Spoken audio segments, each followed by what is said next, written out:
know. You never know.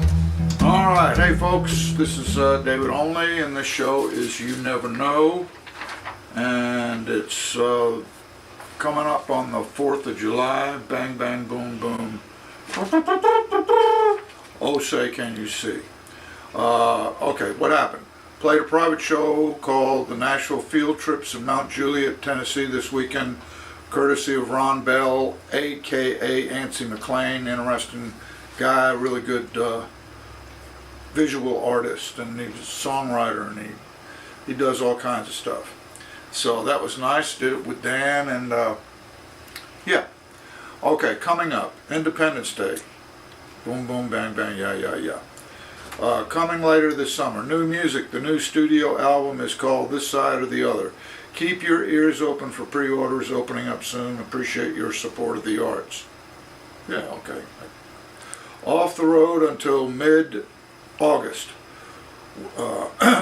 We at least playing-wise, I'm getting ready to go up to Canada, which the best way to go to Canada if you're not flying is on the road. We will have the new album with us then. Tickets now on sale for shows then in Washington, D.C. Bang, bang, boom, boom, blah, blah, blah. Phoenicia, okay. Phoenicia, New York. Various points in Ohio and more. Phoenicia, the original, the country was over there where Israel and all that stuff is. It was right on the coast of the Mediterranean, and I think the city of Tyre, T-Y-R-E, was in Phoenicia, and they were famous for this bluish purple dye that they would make there. So a lot of the royal robes and stuff were dyed with Phoenician stuff. Okay, on the other hand, who cares? Okay, check all this out, except for the stuff about Phoenicia, at davidolney.com. Okay, 4th of July. I'm older than dirt.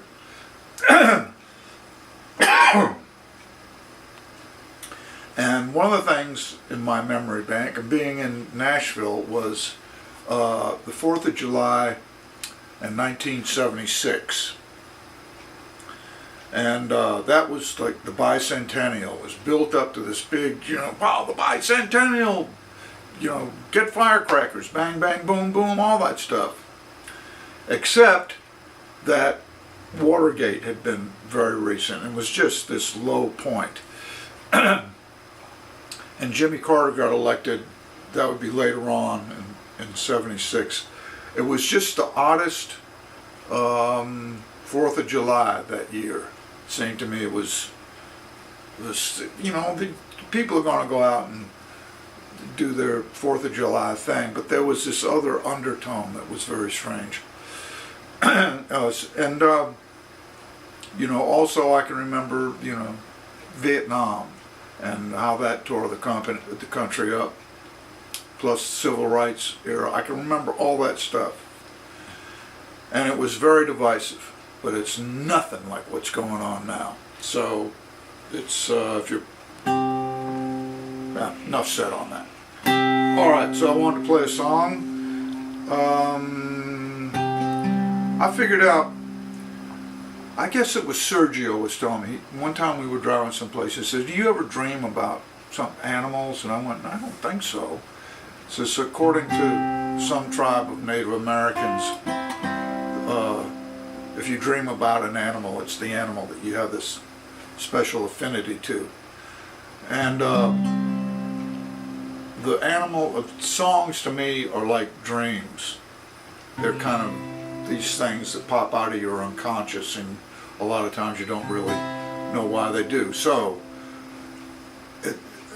after doing this for years, I realized there were a whole bunch of songs about birds that I had written, and I never thought about it while I was writing them. I've done this before. I've written songs about birds. Why am I doing it again? It's just this thing that I do. So here's a song called Birds. Oh, was on this CD. What is this called? Migration.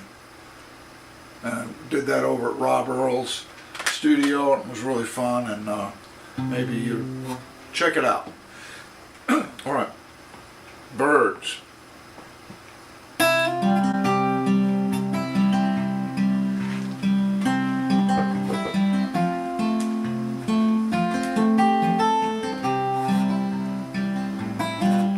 Whoops, once again. Birds.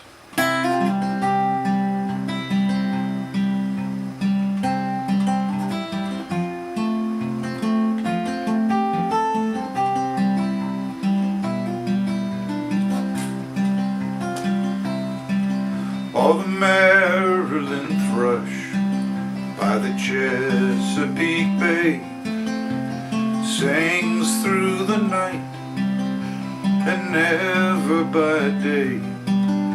She sings to the stars, she sings to the moon, she sings just to sing for the love of the tune.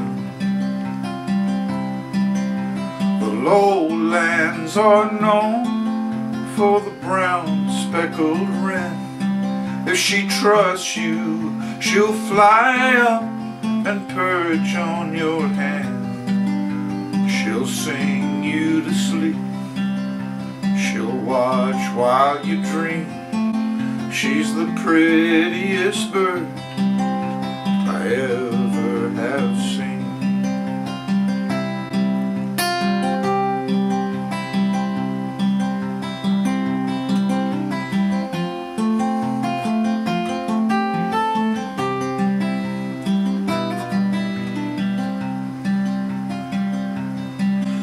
Oh, the white-tailed swallow has a beautiful song. She sings it so sweet, and she sings it so strong. And all through the spring, the summer and fall, she waits for another to answer her call.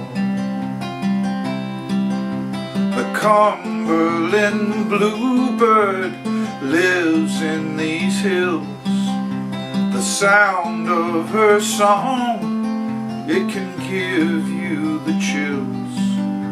The high notes are harsh, the low notes are true.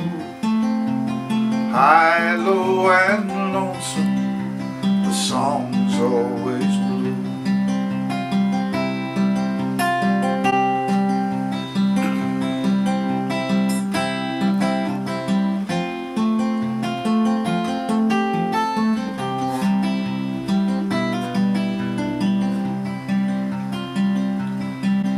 The Canadian owl lets out a screech. She's angry that heaven is just out of reach. In circles she soars till the air gets too thin. In sorrow she's forced to fly home again. Whenever you hear a North Georgia dove, you think of the past and your first taste of love. You ache with a longing to rise up and fly with the sweet bird of youth through a crystal blue sky.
Alright, there's a song called Birds. I remember when my mom was sick, this is years ago, and I had just written that song, and she was in the hospital. I thought, well, you know, I'll go play some songs for my mom. And she was in a room with another woman, and I remember playing that song, and my mom was going, oh, that's nice. And the other woman in the room went, wow, that's the greatest thing I've ever, you know, and just went off on this thing, and then, until they came in and sedated her. Let me see, there was some, you know, the birds thing, they were just kind of these mythical birds.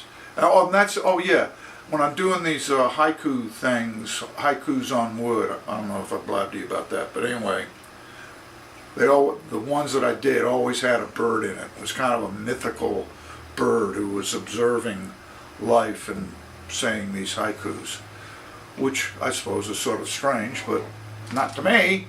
So that's what I got. Hope you're doing good. I can't wait for the new recording to come out. And in the meantime, you know, light a firecracker. I'll see you later. You never know. You never know.